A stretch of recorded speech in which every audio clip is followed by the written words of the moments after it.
ku dhawaad 20 sano ayuu shaqaynayay isbitaalka weyn ee magaalada Jowhar waxaana lagu daaweynayay bukaanada magaalada Jowhar iyo deegaanada hoos yimaada laga keeno waana isbitaalka ugu weyn gobolka Shabeellaha Dhexe ee ku yaala waxaana goobta isbitaalku uu ku yaalo la sheegay in ay ahayd goob ay deganayeen mas'uuliyiinta dawladda xilligii dawladii kacaanka ahayd ee Maxamed Siyaad Barre Allah u naxariiste warqad ka soo baxday dawlad goboleedka Hirshabeelle ayaa la sheegay in ay soo gaartay isbitaalka weyn ee magaalada Jowhar waxaana warqadaasi lagu sheegay in mas'uuliyiinta isbitaalka ay isaga baxaan isbitaalkaasi isla markaasina ay kala baxaan bukaanadooda agaasimaha guud ee isbitaalka weyn ee magaalada Jowhar ayaa ciidamada waxay u taxaabeen xabsiga waxaana xariga loo geystay kadib dhacay dibadbax ballaaran oo ay soo abaabuleen qaar ka mid ah shacabka ku nool magaalada Jowhar ee caasimadda dawlad goboleedka Hirshabeelle iyaga oo diidan in goobtaasi isbitaalka loo bedelo xarumo ay ku shaqeeyaan golaha wasiirada dawlad goboleedka Hirshabeelle ehelada bukaanadaasi u sheegay in isbitaalkani uu yahay isbitaal ummadda wax weyn u haya isla markaasina ay doonayaan in dawlad goboleedka Hirshabeelle ay ka raadsato goobo kale waxa la yiraahdo Muuse Xuseen Macalin Cabdulle anigaan kula jira isbitaalka door midi ah soo dhacday marka kalkaaliyaasha oo isbitaalka ah inuu caawiyaan daawooyin iyo waxyaabo gargaar marka hadda haweeneyna waa caafimaad qaba kamid ahay waa noola qalay waa noola sameeyay dhowr midi oo waxna caloosh ku yiileen waxna ku yiileen samanka iyo madaxa iyo waxna waa noola talay waxna waa noola qalay hadda waa caafimaad qaba okay hadda marka waa rajaan leenahay marka sideedaba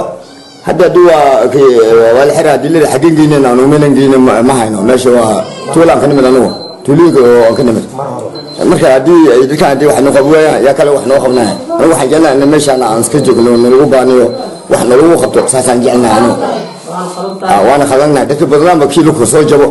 oo furu ku soo dhaco kii mid soo dhabo kii makar la soo dhabo aan kaas waa marka hadda gabadha tana aad u jeedin calooshay ka jeexantahay xagee la geenahay hadii wal xira leedahay xageen aada wax iska ma hayso abaarna waa dhacday oo sideedaba meel waxa ka keenay dhamada hadda waxaan u mahadnaqaynay isbitaalka dadka joogo madaxda wax nala qabtay ha marka taas waxaan iska jecelnahay anaga dib ay ugu dhigaan hadii la helay maxaa yeelay waxaan yeelana ma karno laakiin waa dadkii shaqaalaha meelaha joogo wax loo qabtay anagu mahad weyn baan u celinayo oo faraxsanna hadii aad la leeyahay waa la bedelayo la leeyahay maxaa la gaar xaqiiqinina waa annaga in loo raro isbitaalkeeni la yiraahdo gobol buu ahaan jiray waa in laga guuraa ma aha midna anfacayso annaga 26 sano waxaan ilaalsanaynay beertii guulayaasha oo magaalada bartamaheeda noqotay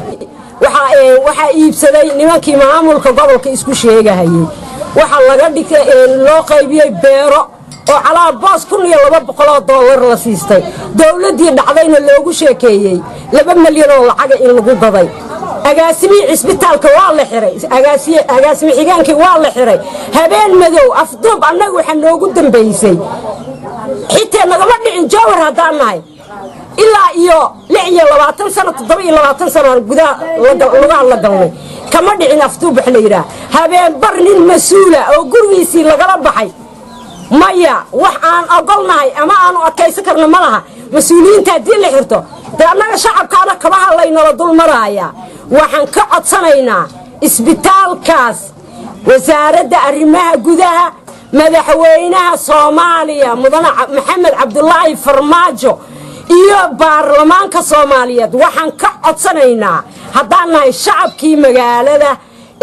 u dhashay deganaa ku dhalay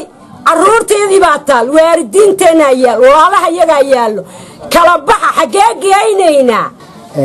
xali 3 saac goor ay ahayd ayaa lagala baxay gurigiisa la xiray Xasan Mahad oo ah sarkaalkii ugu sarreeyay Intersos waana la xiray ujeedada loo xirayna wax kala ma aha wasiirka arrimaha gudaha maalmahan wuxuu taagnaa in xataa warqad oo caddayn ahaan hayna uu leeyahay ha laga guuro isbitaalka Gaguura si deegaan iyo xafiis ay ugu dhigtaan. isbitaalkan weyn ee ku yaala magaalada Jowhar ee xarunta gobolka Shabeellaha Dhexe ayaa la sheegay in loo bedeli rabo xarumo xafiisyo oo ay ku shaqeeyaan golaha wasiirada dowlad goboleedka Hirshabeelle ee dhawaan la magacaabay. waxaana jira goobo badan oo dan guud ah oo ku yaala magaalada hase ahaatee lama oga sababta dhabta ah ee ka dambaysa in dowlad goboleedka Hirshabeelle ay maciin bido in goob isbitaal ay u bedesho xarun ay ku shaqeeyaan golaha wasiirada dowlad goboleedka Hirshabeelle.